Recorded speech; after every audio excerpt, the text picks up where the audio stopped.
utterly amazing. He's out of Duval County in Jacksonville. He tours this great country, opening up for D.L. Hughley. Y'all give it up for my good friend, Mr. A-Train. Orlando! Orlando, make some noise in here tonight, baby! Man, this is nice. Look at the ladies. Look at the ladies. Ladies, make some noise, ladies. Y'all look good too, ladies. Some of y'all got on the waist trainers, but you look good. Yeah, you can always tell when a sister got on the waist trainer because they about a size 8 in the waist, but right up under their armpit, look like they got somebody in the headlock because all that meat sticking out right there. The waist trainer so tight it got deodorant crumbs pushed all on her back. Just got her breast sitting on her chin like a little linebacker. Just hoisted up. She probably sitting in her seat right now, her booty cheeks numb, and she's sliding out of her seat like he ain't even funny.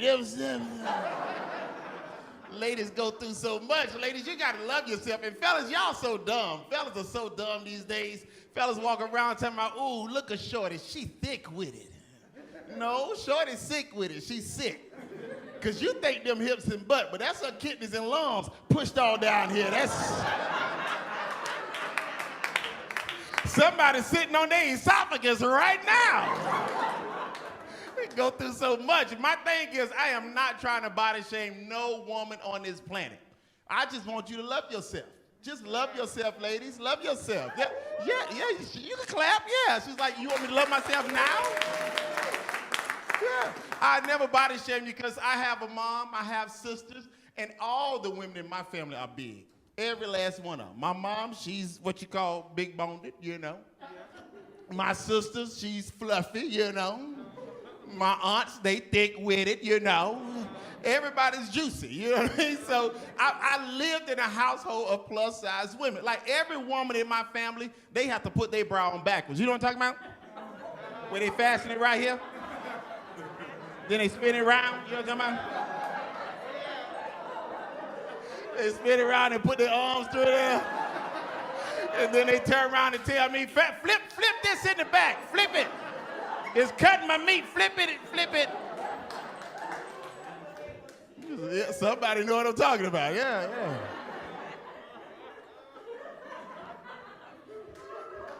It's crazy, man, it's crazy. You know, they say kids today, you know, they won't take a bath unless you put toys in the tub. Toys, as in plural, more than one. Which is so crazy because when I grew up, we only had one toy in the tub. And that was that red bag that hung over the shower head with the white cord. You remember that red bag that hung over the shower head and had that cord? Yeah, that was my toy. My mama came in the bathroom one day and just saw me. I'm just blowing water like an elephant. She's like, what are you doing? I'm like, look, mama, I'm an elephant. I believe right now today, that's why my lips are pink. From all that vinegar that was in that bag. Yeah. Look at all the young people, they on Siri right now. Siri, what's a red bag with a white cord? They don't even know what I'm talking about. Times have changed, man. I grew up in the hood, you know. Coming up, I grew up in the hood, like the real hood. Like we used to walk to the community pool, but we rode a bicycle back home. You know what I'm talking about? Don't judge me. I just feel judgment coming from the audience. I feel judgment. Don't judge me, because I figure, you know, if God could put a ram in the bush, he could lay a bicycle on the fence. You know what I mean? That was a blessing right there, yeah. I grew up rough, man. It's like we were poor. You know, I'm the baby of 7, you know.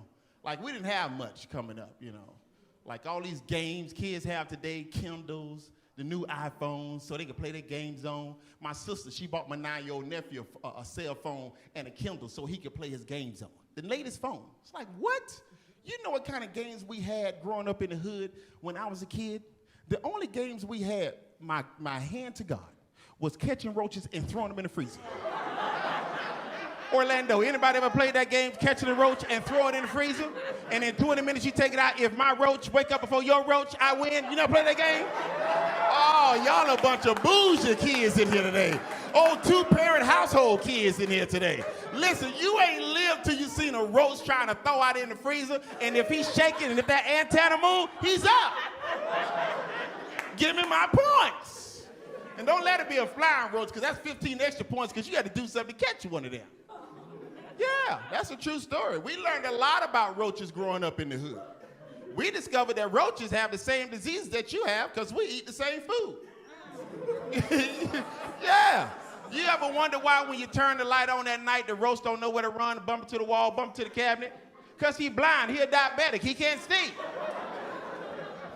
We done ate all that red meat and threw them bones in the trash. Now our roaches got gout. They're the same diseases, man. Yeah, we didn't look at the Weather Channel for the news. We looked in the corner of the kitchen, and if that roach is rubbing his kneecap, we understood it's getting ready to be partly cloudy. Because our roaches had arthritis too. Yeah, I see we got some white folks in the audience, you know. They shop out of Whole Foods, so I assume they have a bunch of gluten-free roaches.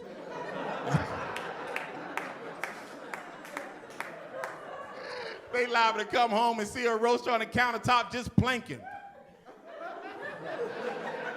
Oh, healthy roaches, you know, building up their core muscles, man.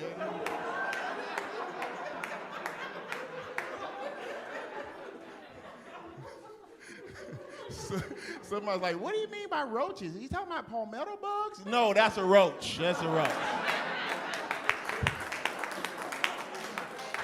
White people always try to change the name on something, you know, it's like, like, we do get a lot of palmetto bugs when it rains. No, that roach was already there.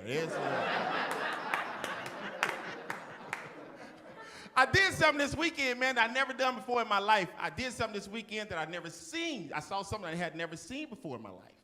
I went to this church, which is real weird for me because I don't really do churches, not these new churches, you know? Because if you notice, a lot of new churches, they got a whole bunch of handicapped parking spaces up front, which lets me know God not even been there. You know what I mean?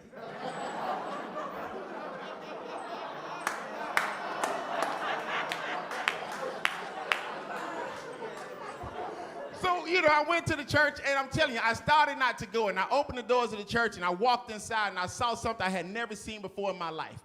The preacher was a midget. Anybody ever seen a midget preacher before? I haven't, you know what I mean? And the only reason I stayed is because he said today's message will be short.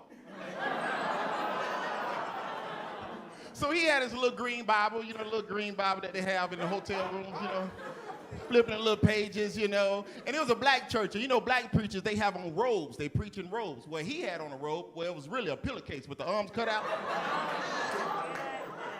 I knew it was a pillowcase because it had the tag on it say, do not remove. I knew it was a pillowcase.